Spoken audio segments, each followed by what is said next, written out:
오늘 주시는 말씀은 요한복음 8장 50절에서 59절이 올시다. 저하고 한 절씩 나누어서 읽도록 하십니다. 나는 내 영광을 구하지 아니하나 구하고 판단하시는 이가 계시니라. 진실로 진실로 너희에게 이르노니 사람이 내 말을 지키면 죽음을 영원히 보지 아니하리라. 유대인들이 가로되 지금 네가 귀신 들린 줄을 아노라. 아브라함과 선지자들도 죽었거늘 네 말은 사람이 내 말을 지키면 죽음을 영원히 맛보지 아니하리라 하니 너는 이미 죽은 우리 조상 아브라함보다 크냐? 또 선지자들도 죽었거늘 너는 너를 누구랴 하느냐? 예수께서 대답하시되 내가 내게 영광을 돌리면 내 영광이 아무것도 아니오니와 내게 영광을 돌리시는 이는 내 아버지시니 곧 너희가 너희 하나님이라 칭하는 그이시라. 너희는 그를 알지 못하되 나는 아노니 만일 내가 알지 못한다 하면 나도 너희같이 거짓말자이가 되리라. 나는 그를 알고 또 그의 말씀을 지키노라. 너희 조상 아브라함은 나의 때 볼 것을 즐거워하다가 보고 기뻐하였느니라. 유대인들이 가로되 네가 아직 50도 못 되었는데 아브라함을 보았느냐? 예수께서 가라사대 진실로 진실로 너희에게 이르노니 아브라함이 나기 전부터 내가 있느니라 하시니 저희가 돌을 들여 치러하거늘 예수께서 숨어 성전에서 나가시니라. 아멘. 작년이죠. 작년 9월에 우리는 같이 신앙생활을 하던 우리 최 집사님을 잃었습니다. 그분이 이제 세상을 떠나고, 최 집사님은 여러분들이 기억하시겠습니다만은 예배를 마치고 이렇게 친교할 때 보면은요, 내가 당황할 정도로 뚱딴지 같은 질문을 곧잘 해요. 그런데 저는 그 질문에 섣불리 답변할 수 없는 게, 그 사람에겐 그게 심각한 질문인데 그걸 제가 연구도 없이 생각도 안 하고 그냥 평시에 가지고 있던 생각 가지고 답변한다? 그거는 아주 불성실한 자세이기 때문에 늘상 그분한테는 제가 그랬어요. 조금 시간을 달라고. 내가 좀 연구를 해서 답변하겠다고. 근데 그 가운데에서 정말 아주 충격적인 질문을 하나 받은 게 있었어요. 그게 바로 뭔고니까 예수님이 공생애를 시작할 때 나이가 30세쯤 됐다 그러는데, 제가 어느 목사님의 설교를 들으면서 발견한 것인데 그게 아닐 수도 있다라고 하는 겁니다. 50살 근처, 그러니까 신약 성경의 기록보다 더 늦게, 한 20년 더 늦게 그런 나이대에 공생애 사역, 곧 공개적으로 전도 사역을 했을 것이다 라는 얘기가 있는데 목사님은 어떻게 생각합니까? 깜짝 놀랐어요. 그래서 그 근거가 되는 게 뭡니까? 그랬더니 오늘 본문 말씀 중에서 57절이 있죠. 그걸 다시 읽으실까요? 유대인들이 가로되 네가 아직 50도 못 되었는데 아브라함을 보았느냐 이게. 여기서 50도 못 됐다고 그랬지 않습니까? 30살 된 사람한테 50도 못 됐다라는 건 좀 지나치지 않아요? 그러니까 뭐 50까지는 아니더라도 뭐 40대 후반이나 이 정도로 나이가 들었으니까 그렇게 했지 않겠습니까? 이게. 그래서 내가 그분한테 글쎄 그런 얘기를 신학자들 중에서 하는 사람이 있는 걸 내가 알기는 하는데 목사가 된 사람이 교회에서 설교로 그런 말을 한 것은 내가 들어본 적이 없다. 근데 그 목사님이 어떤 분이냐 그랬더니 이름을 대는데 그 이름만 들어도 누군지를 알겠더라고요. 여러분들도 이름만 얘기를 하면 이 설교를 들으시는 분은 그 사람이 누군지 아주 잘 알 겁니다. 그분은 굉장히 성실한 사람이고 진실한 사람으로 저는 알고 있고, 그 사람은 일반 그 교회를 키워서 그렇게 해서 자신의 명예를 높이려고 하는 그런 상업적인 목사들과는 전혀 다른 그런 사람이기 때문에 제가 조금 그 마음에 좀 당황이 오더라고요. 그래서 제가 그분한테 뭐라 그러는 거니, 요한복음을 강의하다 보면은 뒷부분에 가서 그 말씀을 살펴볼 기회가 온다. 그것이 바로 오늘의 본문이에요. 그때 제가 연구를 해서 강해 설교로서 그 답변을 해드리겠다 이렇게 말을 했어요. 그런데 그분은 오늘날 예배를 드리고 가서는 갑자기 돌아가셨죠. 그래서 참 섭섭하게도 지금 이 자리에 그분은 안 계시지만 그러나 이미 알 거 아니에요. 세상을 떠났으니까 그 얘기가 무슨 얘기인지를 알 것 아닙니까? 자, 이제 이 모든 말씀을 우리 남아있는 사람들이나 살펴보도록 하십니다. 교회는 전통적으로 예수님의 나이가 30세쯤 되었을 때 공적인 사역을 시작해서 약 3년 남짓이 활동하신 후에 나무 십자가에 못 박혀 죽으셨다라는 것으로 믿어왔어요. 그렇죠? 여러분도 그렇게 생각하죠? 따라서 예수님의 나이에 대한 그 목사님의 주장은 신약 성경 중에서 복음서에 대한 사실성이나 진실성에 의문을 불러일으킬 소지가 있는 것이라서 상당히 중요한 것입니다. 다시 말씀드리면은 그냥 넘어갈 수가 없는 견해다 하는 것이옵시다. 저는 오늘의 본문의 주요 메시지를 전하기 전에 우선 이 문제부터 다루려고 합니다. 왠고하니까 이 문제를 다루는 와중에 오늘 본문의 메시지의 중요성을 깨닫게 되기 때문입니다. 거기에는 아마 몇 가지 중요한 이유가 있다고 봅니다. 첫째 하나는 이러한 주장은 그 목사님의 주장만이 아니라 교회 일각에서 지난 2000년간 끊임없이 이 문제가 거론되어 왔다는 것입니다. 물론 드러내놓고 온 건 아니에요. 그냥 underground, 물밑에서 한다고 그러죠. 그랬지만은 전혀 없었던 것은 아니에요. 끊임없이 그런 말은 있었어요. 둘째로는 예수님의 나이가 30세 근처였건 50세 근처였건 뭐 그리 심각한 문제는 아닙니다. 그러나 누가복음 3장 23절에 예수께서 사역을 시작한 것이 30세쯤 되었더라고 하는 그 기록을 공식적으로 부인하는 것이 되기 때문에 그거는 마음의 꺼려예요. 왜 그런 거니까 아무리 거대한 댐도 자그마한 균열 때문에 시간이 흐르면 무너지게 되어 있는 게 세상의 일이에요. 그것은 성경에 기록된 말씀도 또한 마찬가지입니다. 물론 성경에 기록된 모든 글들이 한자도 오차가 없는 것은 아닙니다.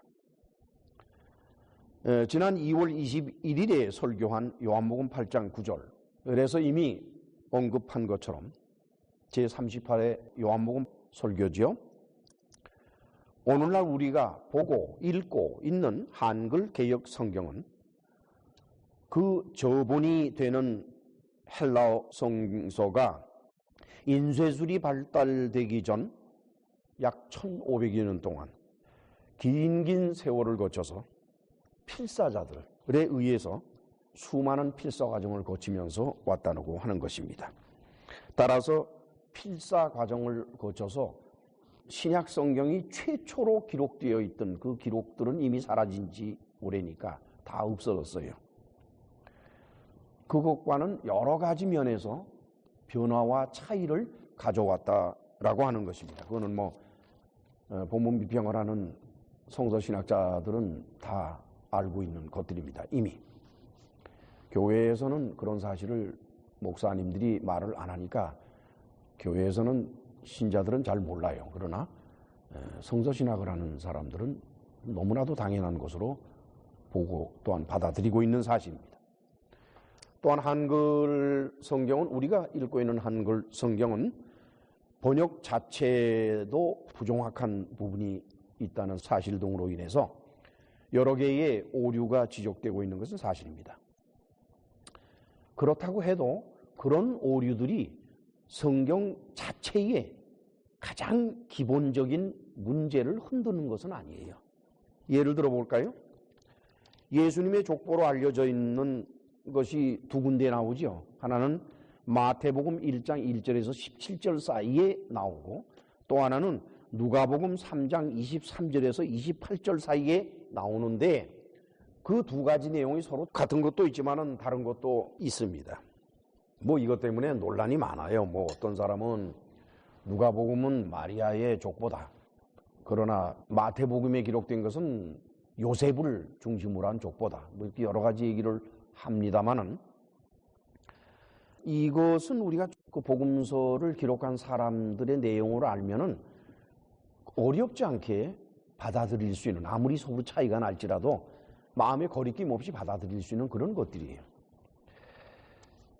마태복음을 마태 자신이 기록을 했건 또는 훗날 마태의 추종자들이 기록을 했든지 간에 그들은 팔레스타인에서 태어난 이스라엘 사람들일 것입니다. 특별히 아마 갈릴리 지방에서 태어났을 거라고 봐요. 그렇다 그러면은 그들은 복음서를 처음 기록할 때, 즉 마태가 기록을 했건 마태의 추종자들이 기록을 했건 누가 기록을 했던 그들이 복음서를 처음으로 기록했을 그때는 헬라어, 곧 그리스어죠. 그것으로 기록했을 리가 없습니다.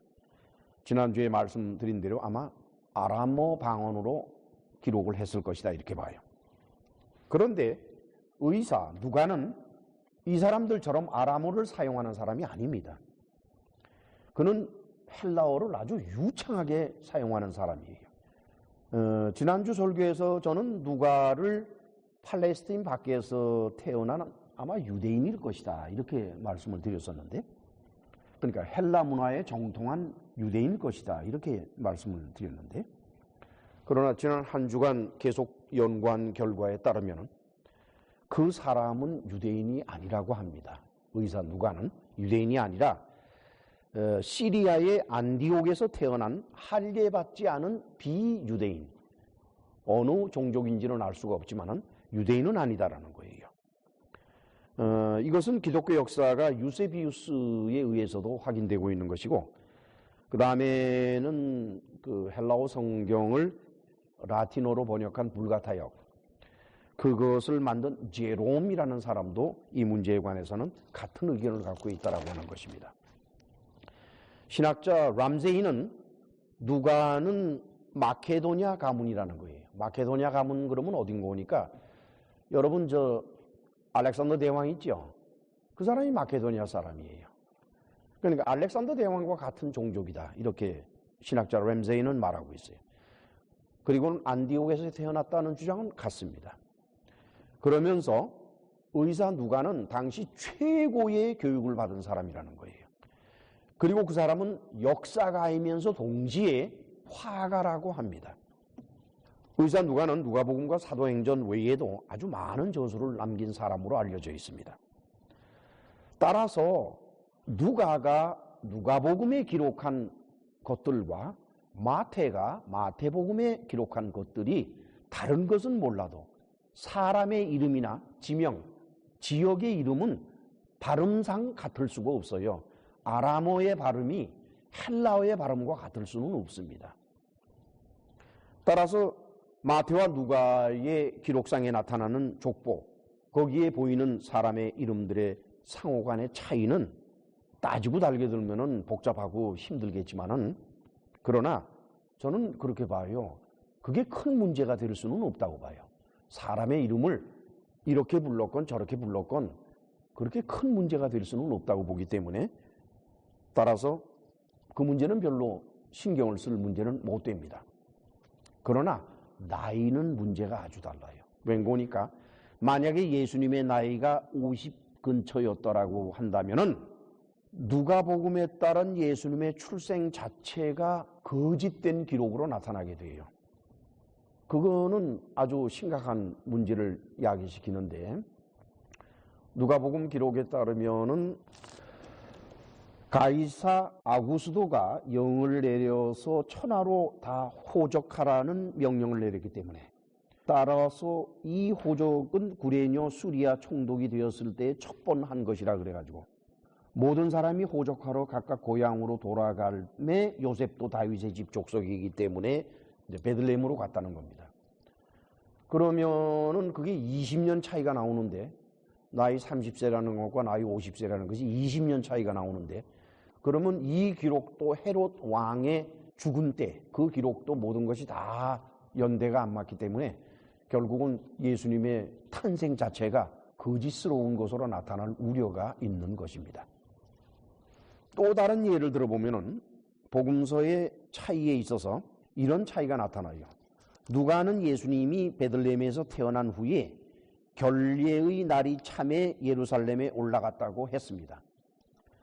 즉 누가복음서에는 예수께서 태어나자 애굽으로 피신한 사실이 기록되어 있지를 않고 그냥 누가복음만 이렇게 읽다 보면은 결례의 날이 끝난 다음에 예수님은 그냥 예루살렘으로 올라가서 그 결례를 행하는 그런 것으로만 나타나요.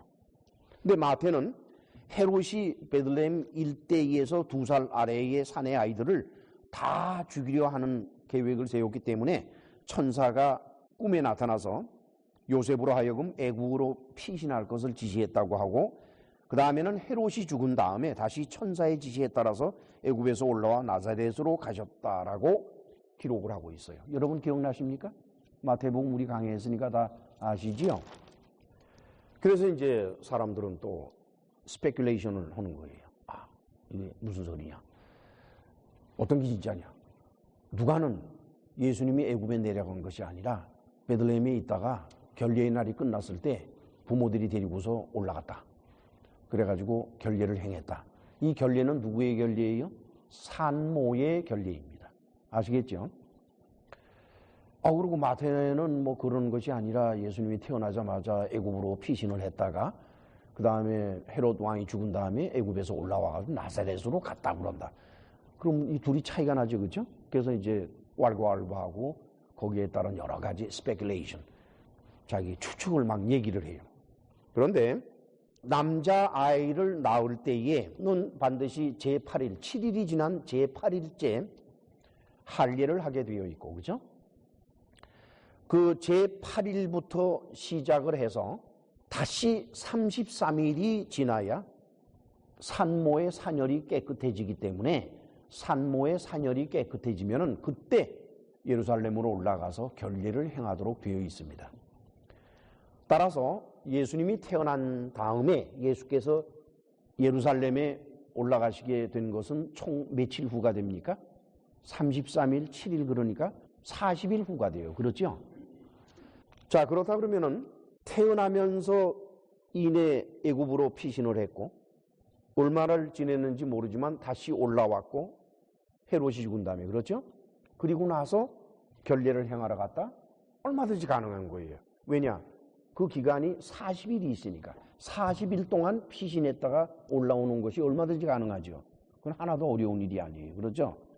그리고 헤롯 왕이 죽은 시기를 따져보면은 그 아이들을 2살 아래 되는 아이들을 죽이고 난 다음에 얼마 살지 못하고 헤롯이 죽었다라고 기록이 되어 있습니다.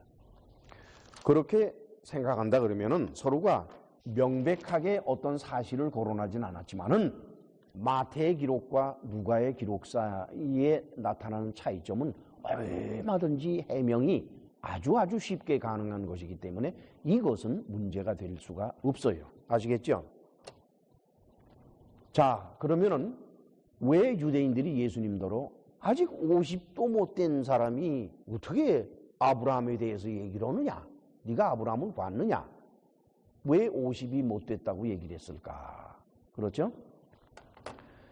주전 1세기에 이미 여러분들에게 소개해드리고 또한 설명을 여러 번 드렸던 사람인데 활약을 했던 유대 철학자가 있죠. 필로.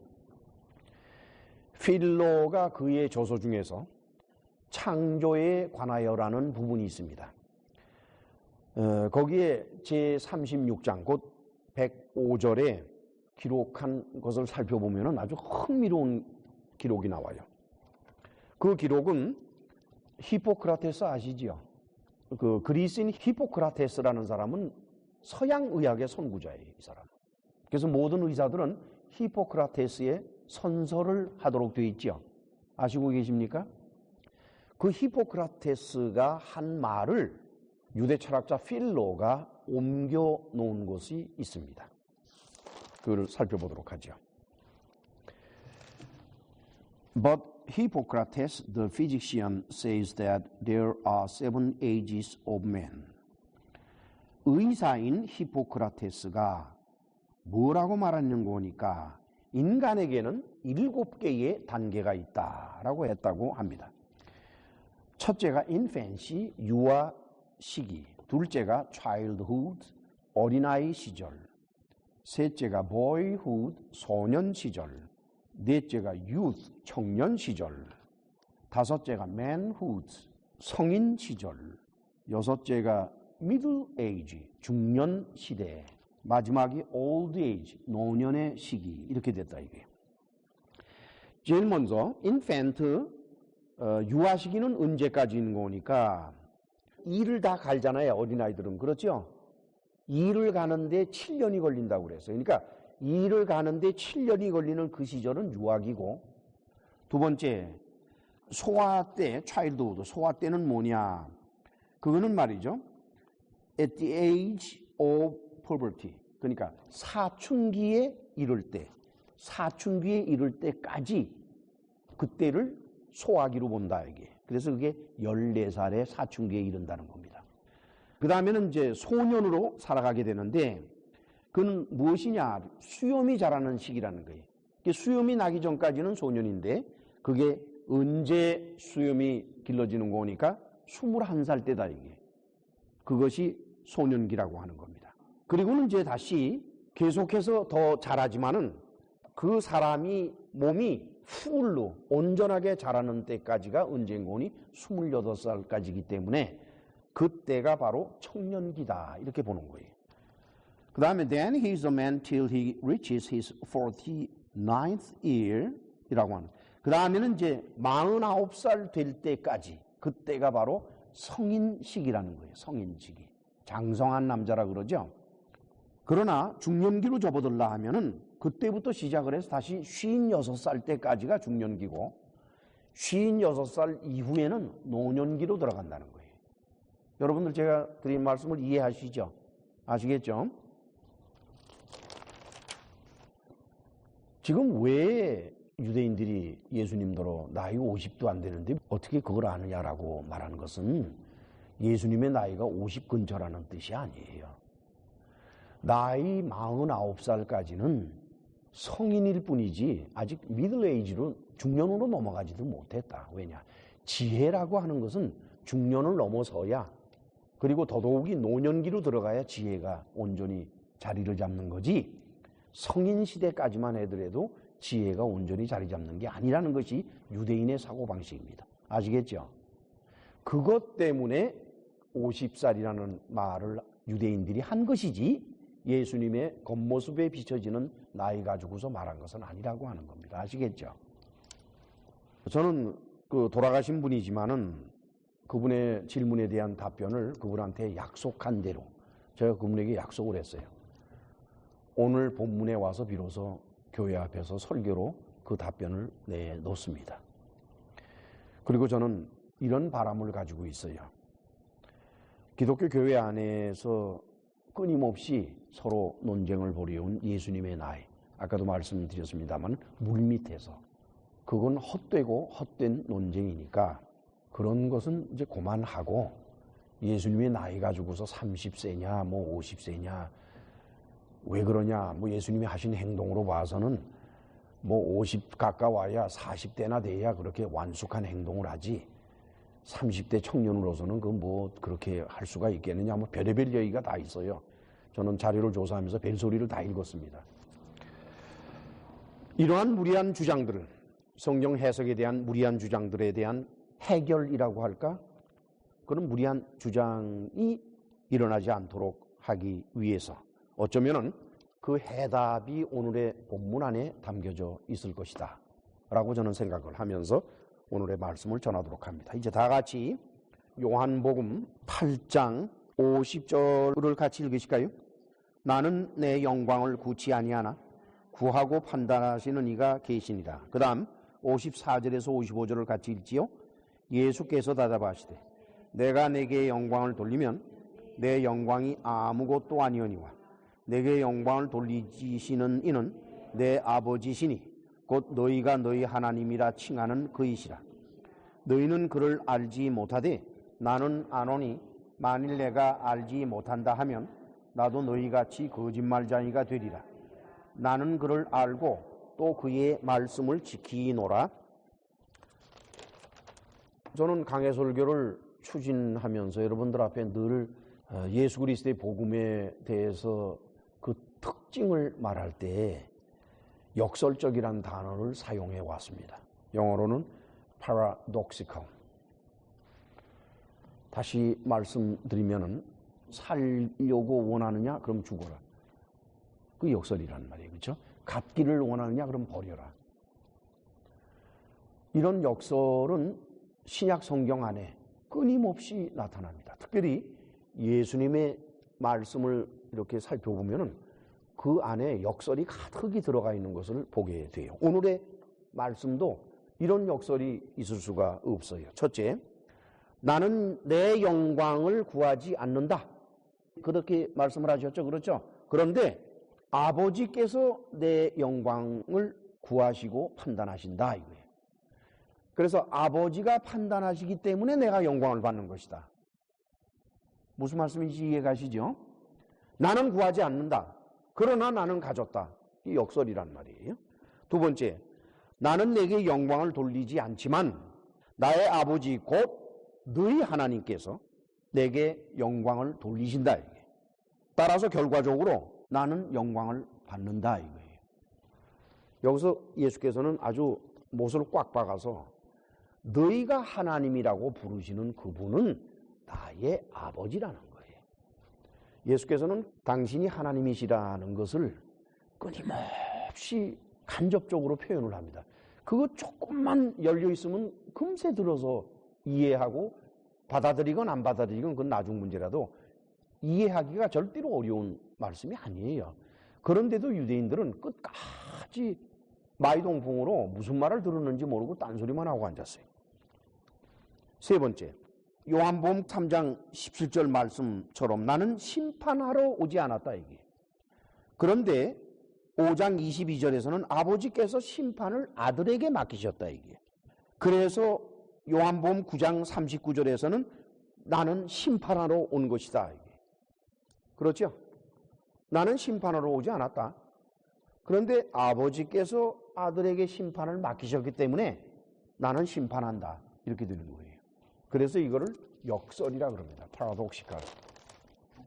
우리가 이 파라독스에 대해서, 역설에 대해서 잘 알지 못하면은 예수님의 말씀을 액면 그대로 이해하는 것은 결코 쉬운 일이 아니올시다.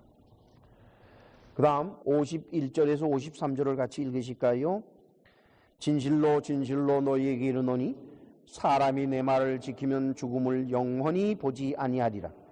유대인들이 가로되 지금 네가 귀신 들린 줄을 아노라.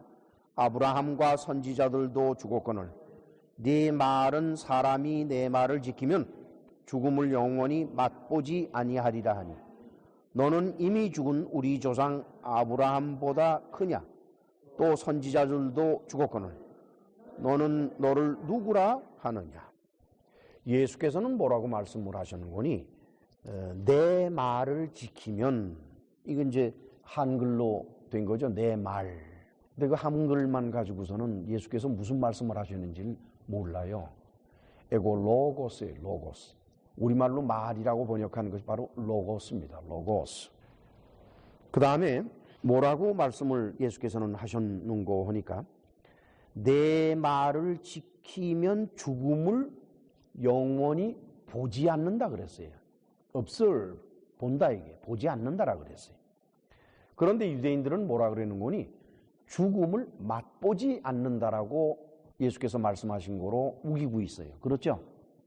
우선 보지 않는다라고 하는 것은 me, seore세. 그거는 not observe. 이렇게 눈으로 보는 거예요. 눈으로 보지 않는 것을 말하고. 죽음을 맛보지 않는다라고 번역한 헬라어는 me, gyusetai. gyusetai.라고 하는 것은 뭘 말하는 거니? experience. 경험하는 것을 말해요. 즉 겪는 것. 예수님은 죽음을 보지 않는다고 말씀을 하셨는데도 유대인들은 어떻게 그걸 받아들이는 거니? 죽음을 겪지 않는다. 즉 안 죽는다. 그럼 뭐 세상에서 안 죽고 영원히 산다는 거냐? 그건 말도 안 되는 소리 하지 마라. 우리 조상 아브라함도 죽었고 선지자들도 죽었고 네가 뭐 얼마나 잘났길래 안 죽냐? 네가 아브라함보다도 크냐? 이렇게 나오는 거죠. 그렇죠? 여기서 유대인들이 말하고 있는 죽음을 겪는다. experience, 죽음을 겪는다라는 것은 육체적인 죽음을 말하는 것입니다. 그렇습니다. 육체적으로 봤을 때 아브라함도 죽었고 선지자들도 죽었고 이 세상에 태어난 모든 사람이 하나의 예외도 없이 다 죽었습니다. 물론 이제 엘리야가 승천했다라든가 또는 에녹이 승천했다든가 하는 이런 여러 가지 기록은 있습니다만은 어쨌든 하여간 일반적으로 봤을 때 그런 몇몇 사람을 제외하고는 다 죽었어요. 육체적으로 죽었어요. 그렇죠? 근데 예수께서는 뭐라고 말씀을 하시는 거니까 너희가 내 말을 지키면 이라고 그랬어요. 우리말로 지키다. 그 뜻이 뭐라는 것을 여러분에게 참 오래전에 말씀을 드렸던 것 같은데 지킨다는 뜻은 무슨 뜻입니까? 첫째 보호한다. 둘째 권사님 말씀하셨잖아요. 지금. 행하는 거. 그렇죠? 예. 그 두 가지가 다 맞는 거예요. 우리 한글에서 지킨다고 하는 거는 지금 장로님하고 권사님이 말씀하신 그 두 가지 뜻이 다 들어가 있어요. 뭔가를 God, 보호하는 거, 그것도 지키는 것이요.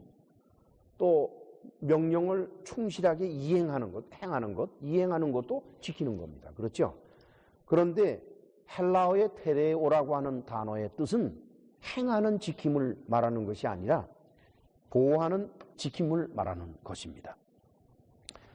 참 놀라운 표현이에요. 예수께서 그런 표현을 한 것은 참 놀라워요. 저도 깜짝 놀랐는데 우리 주님의 말씀을 보관하는 자는 그 말씀을 지킬까요? 안 지킬까요? 당연히 지키죠. 자기가 지키지도 않는 것을 보관한다는 건 넌센스입니다. 그렇죠? 그러니까 자기가 목숨을 다해서 지키려 한다 그러면은 그것이 자기에게 너무나도 소중한 것이기 때문에 그건 반드시 지키게 되어 있어요. 그러나 주님의 말씀을 지키기만 하는 사람은 그 말씀을 보관하거나 또는 보호하는 일이 될 수도 있지만 또 안 될 수도 있어요. 왜 그럴까요? 많은 기독교인들이요. 우리 주님의 말씀을 지키면 어떻게 된다 그래요? 그걸 지키면은 복을 받는다 이거예요. 복을 받기 위해서 주님의 말씀을 지키는 사람들이 어떻게 그 주님의 말씀의 소중함을 알아서 그 말씀에다가 목숨을 바칩니까? 자기한테 좋은 일이 있을 것이라고 생각하면서 지키는 사람들이 그 말씀을 붙잡고 보호하기 위해서 목숨을 어떻게 바치겠어요? 그렇습니까? 안 그렇습니까? 다 도망가지. 그래서 예수께서 My Logos, 나의 로고스를 테레오 하는 사람이라고 말씀을 하신 것. 그는 엄청난 의미를 갖는 겁니다. 즉, 내 말을, 즉 나의 로고스를 위해서 목숨을 바치는 자들 이렇게 됐습니다. 그런 자들은 죽음을 보지 않는다는 거예요. 예수께서 말씀하신 죽음, 헬라어로는 타나토스라고 하는데 이 타나토스는 육체적인 죽음을 말씀하시는 것이 아닙니다. 여러분, 히브리서에 아주 참 흥미로운 기록이 있지요. 사람이 육체적으로 죽는 것은 하나님께서 정하신 일이라고 하는 겁니다. 우리 다 같이 히브리서 9장 27절을 찾아갑시다. 27절부터 28절까지 같이 읽으실까요?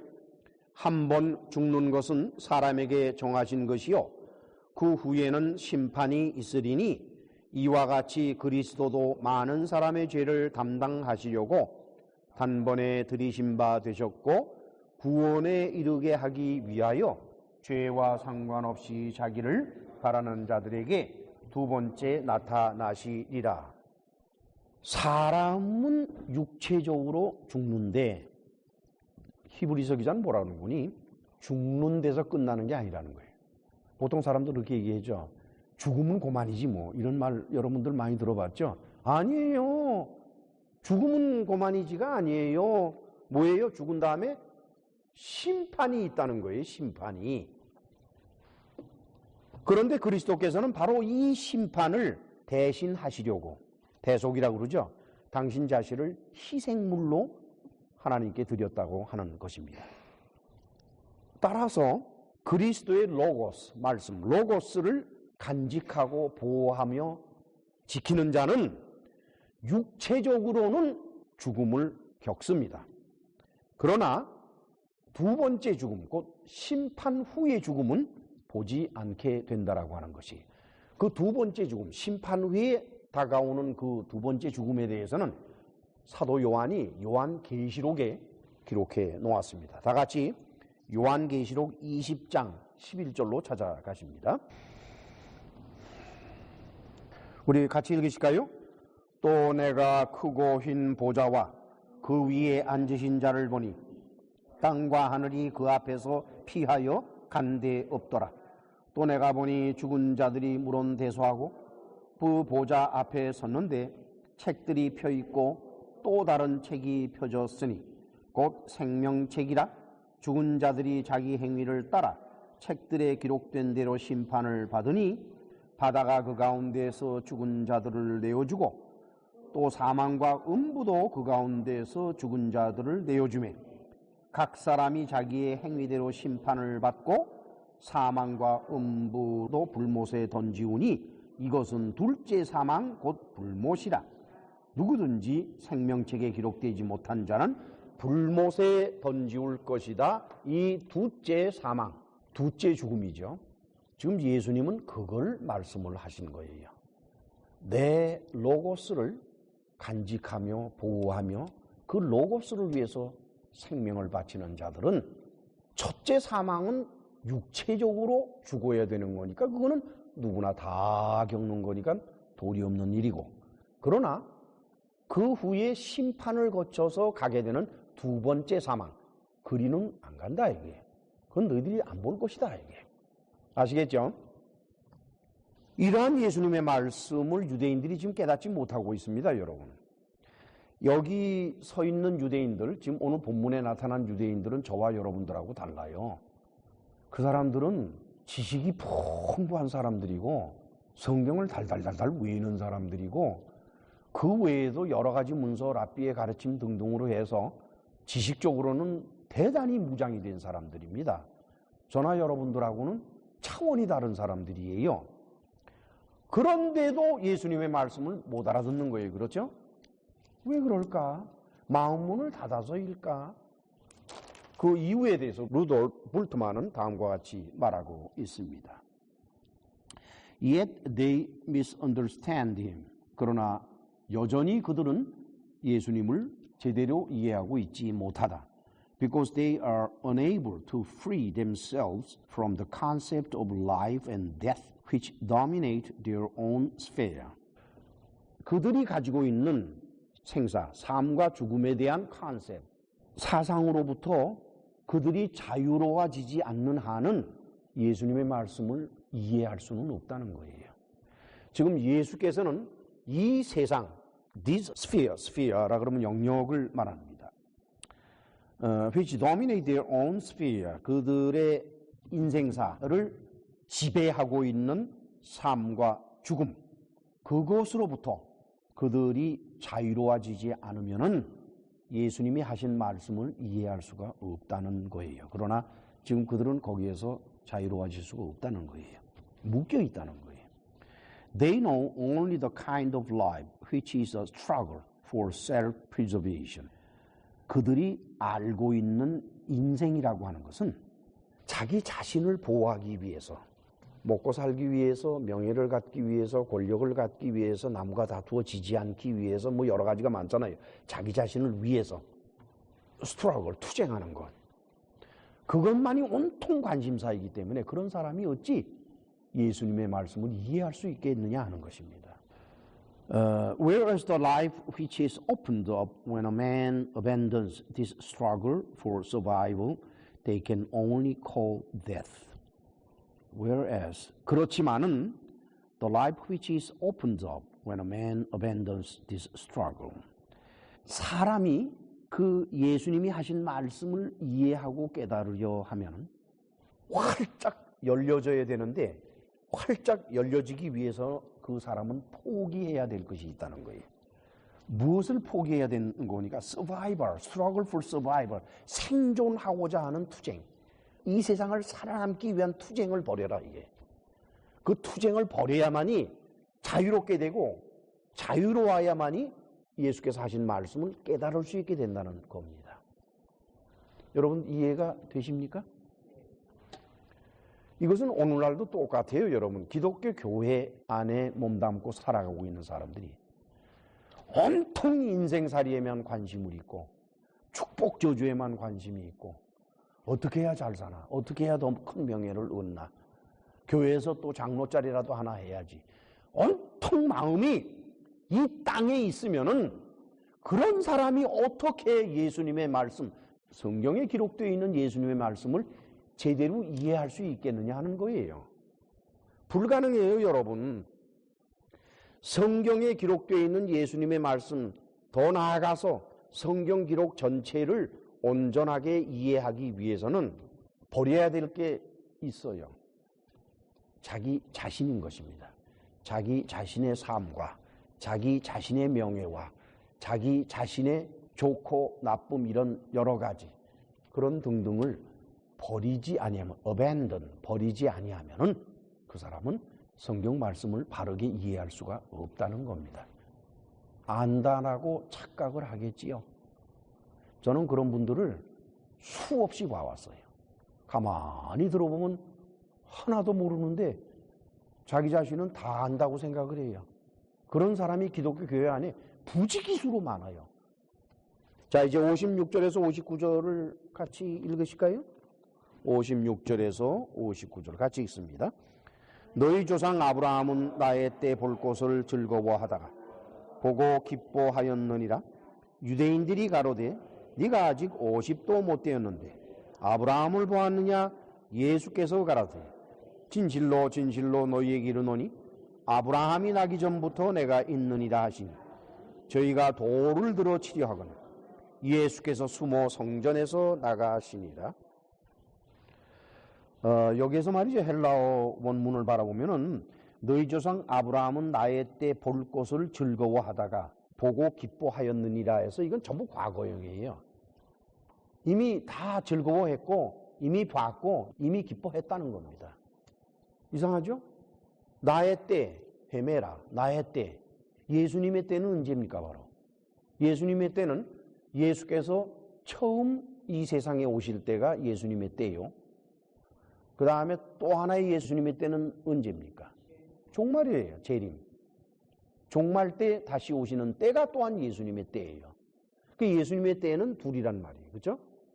근데 아브라함은 저 전의 사람인데 그 사람이 어떻게 예수님의 때 이 두 개, 즉 예수님이 첫 번째 오신 것과 그 다음에 두 번째 오신 종말까지 이 길고 긴 세월을 무슨 수로 봤겠느냐는 게 예수님이 오시기 2000년 전에 태어난 아브라함이. 그렇죠? 이 점에 대해서는 저는 신학자 레온 모리스 그분의 견해를 여러분들한테 소개해드리는 게 좋다고 생각을 해요. 레온 모리스는 랍비들이 아브라함에 대해서 어떻게 생각하고 있느냐 하는 것을 조사했습니다. 그래서 그 사람은 이제 여러 가지로 랍비들의 견해예요. 레온 모리스의 견해가 아니라 랍비들, 유대 랍비들이 어떻게 생각하느냐는 것을 살펴봤는데, 첫째, 창세기 12장 2절에서 3절 그거를 살펴보면은 같이 읽으실까요? 내가 너로 큰 민족을 이루고 너에게 복을 주어 네 이름을 창대케 하리니 너는 복의 근원이 될지라. 너를 축복하는 자에게는 내가 복을 내리고 너를 저주하는 자에게는 내가 저주하리니 땅의 모든 족속이 너를 인하여 복을 얻을 것이니라 하신지라. 그래서 이미 아브라함은 당신 자신과 모든 민족과의 관계가 이와 같이 엮어져 있다라는 것을 알면서 따라서 그 먼 것을 바라보고 있다 이렇게 생각한다는 겁니다. 랍비들이. 그 다음에 창세기 15장으로 찾아가면 거기는 이제 아브라함이 보는 비전이 나와요. 환상이. 1절에 바라보니 이후에 여호와의 말씀이 이상 중에, 그럼 이상 중에라 그러면 되게 환상 중이라는 겁니다. 아브라함에게 임하여 가라사대 아브라함아 두려워 말라 나는 너의 방패요 너의 지극히 큰 상급이니라 하고 나신 다음에 7절에서 12절을 같이 읽으실까요? 또 그에게 이르시되 나는 이 땅을 너에게 주어 업을 삼게 하려고 너를 갈대아 우르에서 이끌어낸 여호와로라. 그가 가로되 주 여호와여 내가 이 땅으로 업을 삼을 줄을 무엇으로 알리이까? 여호와께서 그에게 이르시되 나를 위하여 3년 된 암소와 3년 된 암염소와 3년 된 수양과 산부들기와 집비둘기 새끼를 취할지니 아브라함이 그 모든 것을 취하여 그 중간을 쪼개고 그 쪼갠 것을 마주 대하여 놓고 그 새는 쪼개지 아니하였으며 솔개가 그 사체 위에 내릴 때에는 아브라함이 좇았더라 그랬어요. 그 다음 17절에서 19절을 같이 읽으실까요? 해가 져서 어두울 때에 연기나는 풀무가 보이며 타는 횃불이 쪼갠 고기 사이로 지나가더라. 그날에 여호와께서 아브라함으로 더불어 언약을 세워 가라사대 내가 이 땅을 애굽 강에서부터 그 큰 강 유브라데까지 내 자손에게 주노니. 랍비들은 이 장면에 대해서 아브라함이 환상 중에 본 것은 단순히 가나안 땅을 자기 후손들이 갖는다는 게 아니라는 거예요. 그걸 지나쳐서 이미 메시아가 자기 후손에게서 이 땅에 올 것인데 그 메시아가 오면은 메시아의 왕국을 세운다 라는 것까지 아브라함은 환상으로 다 보았다라고 랍비들은 말하고 있다라고 합니다. 그 다음에는 창세기 24장 1절을 찾아갈까요? 같이 읽으실까요? 아브라함이 나이 많아 늙었고 여호와께서 그의 범사에 복을 주셨더라. 우리말 번역상에는 나이 많아서 늙었다 이렇게 되어 있는데 그 히브리어의 뜻은 좀 다릅니다. 문고니까 워 아브라함 자켄 바이 브라임 이렇게 되어 있어요. 여기에서 자켄 그런 건 old 늙었어요. 그래서 아브라함은 늙었다. 그런데 그 다음이 이제 문제가 돼요. 우리말로 나이가 많아서라고 해석한 것이 by 브라임인데 이것을 유대인의 번역 성경을 보면은 advanced in years라고 그랬어요. 연수로 따졌을 때 advanced 됐다는 거예요. 많이 앞서갔다는 겁니다.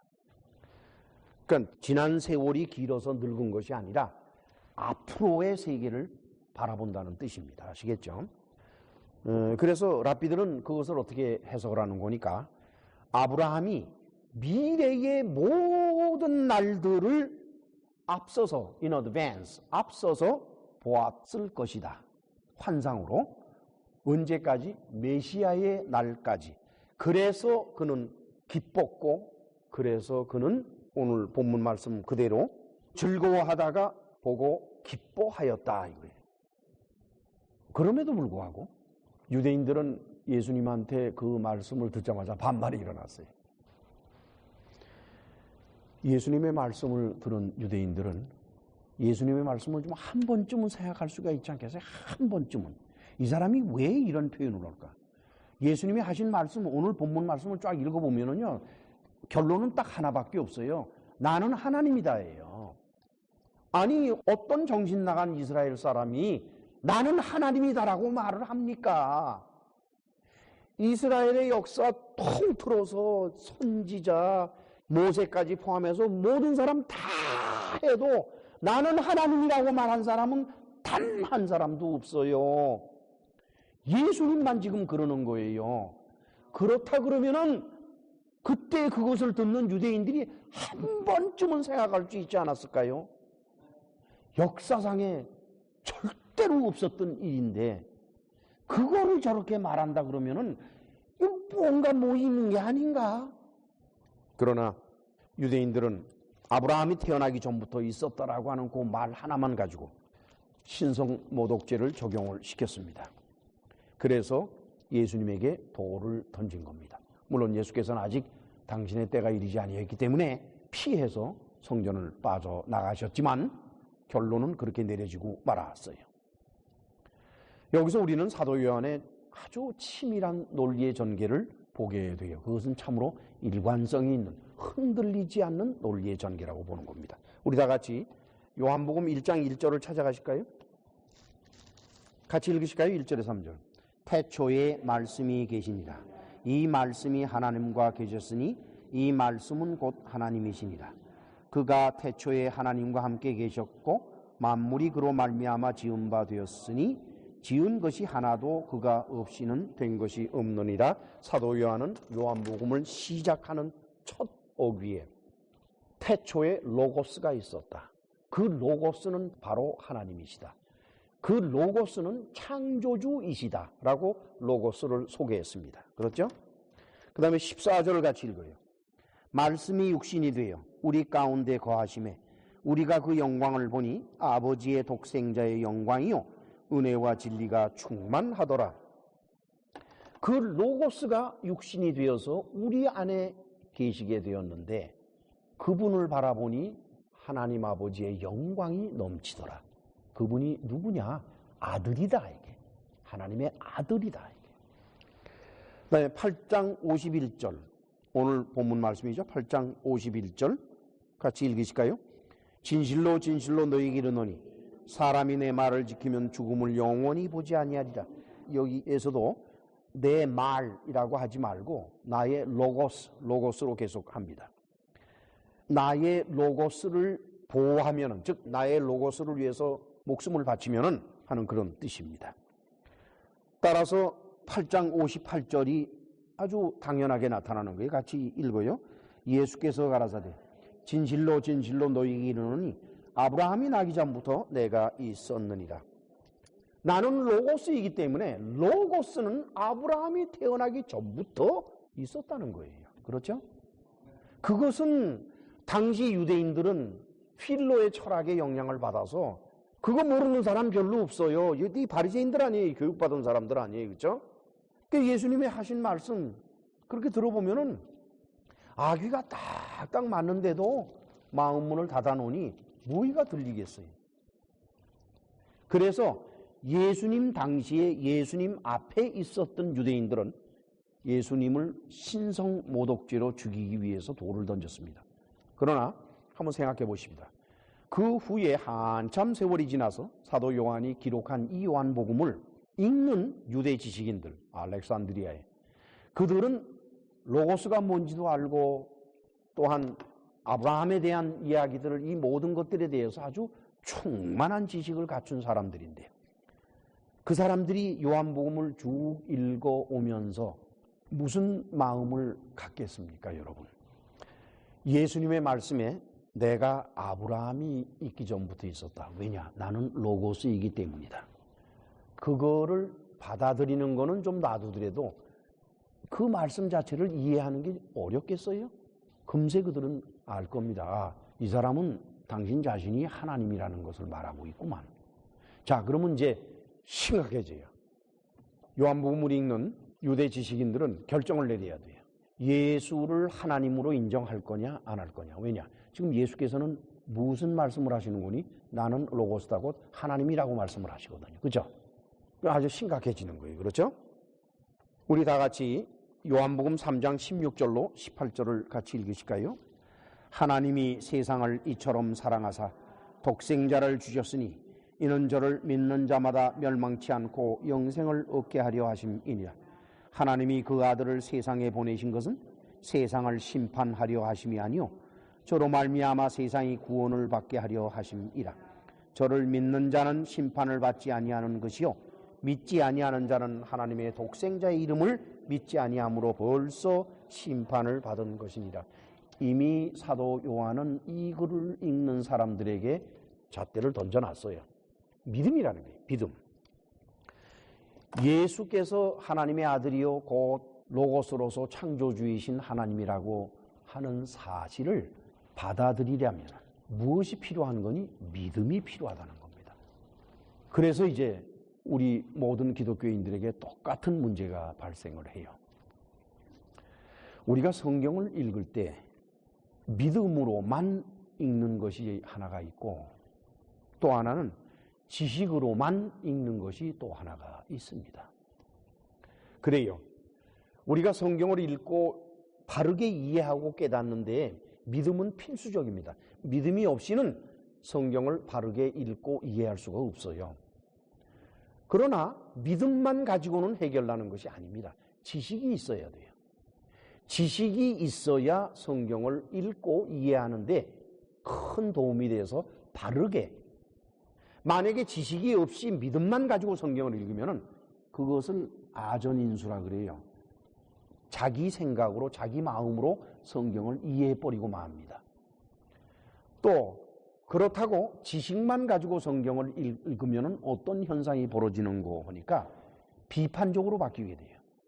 왠고니 성경 안에는 인간의 도리나 이 세상의 철학이나 또는 세상의 모든 삶의 원리나 현실 가지고는 도저히 이해할 수 없는 부분들이 나타나니까 결국은 지식만 가지고 성경 읽는 사람들은 그 성경을 이해하는 노력보다도 오히려 비판하는 쪽으로 기울게 돼요.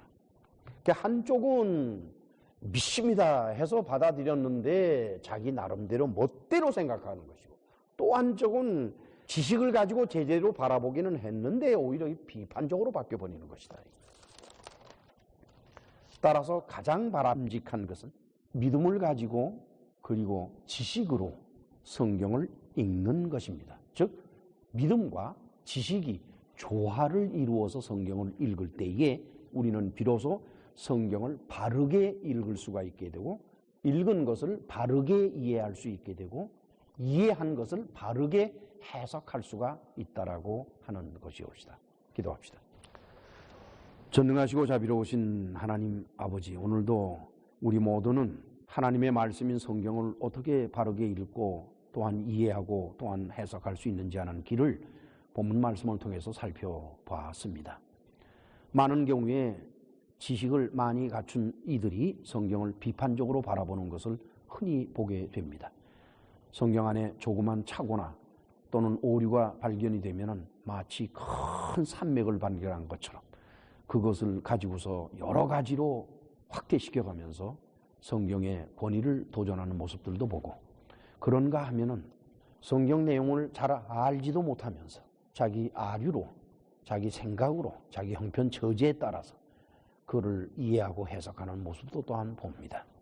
그 두 가지 모두가 다 문제를 일으키고 있다 하니 우리 모두는 지금부터라도 성경을 바라볼 수 있는 온전한 믿음과 또한 성경을 바라볼 수 있는 충분한 지식을 갖춰가면서 나머지 생애를 살아갈 수 있도록 은혜를 베풀어 주옵소서.